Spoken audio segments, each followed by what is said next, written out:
در آخرین روز ماه صفر از سفری معنوی می‌آیند. اعضای یکی از 10 کاروانی که امسال از شهرها و مناطق مختلف روسیه از طریق خاک ایران خود را به مسیر پیاده‌روی اربعین رسانده بودند و در سال روز شهادت امام رؤوف حضرت علی ابن موسی رضا علیه السلام به مسکو بازگشتند.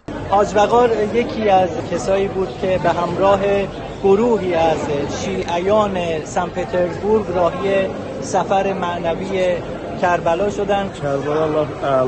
کربلا اعلاترین درجه عشق به اهل بیت است. امسال سعادت داشتم همپای زائران دیگر مناطق روسیه و میلیون ها مسلمان از سراسر جهان در پیاده روی اربعین شرکت کنم. فقط باید رفت و از نزدیک با چشم خود دید. زبان از بیان این همه عظمت و آنچه در مسیر پیاده روی اربعین اتفاق می‌افتد حقیقتا قاصر است. ماجرای عشق و دلدادگی در مسیر پیاده روی اربعین تا شبکه سراسری ستاره روسیه هم امتداد یافت و روزنامه‌نگار روسی از تجربیات شخصی خود در این سفر و ویژگی پیاده روی امسال گفت.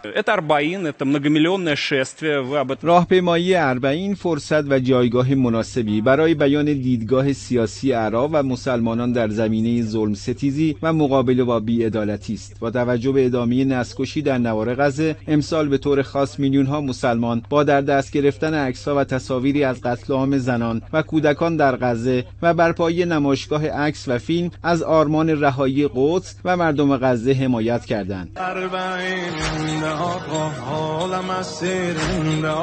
آنها که توانستند از روسیه راهی کربلا شدند و جاماندگان در مجالس عزا اشک ماتم ریختند و برخی نیز در مسجد جامع شهر دربند در جمهوری داغستان در نمایشگاهی با نام محرم آثار و نشانه‌هایی از حماسه عاشورا و اشیاء مربوط به عزای سرور و سالار شهیدان را به تماشا نشستند. همه و همه در راستای ترویج فرهنگ عاشورا و مکتب کربلا در سرتاسر عالم. سید علی دارابی، خبرگزاری صدا و سیما، مسکو.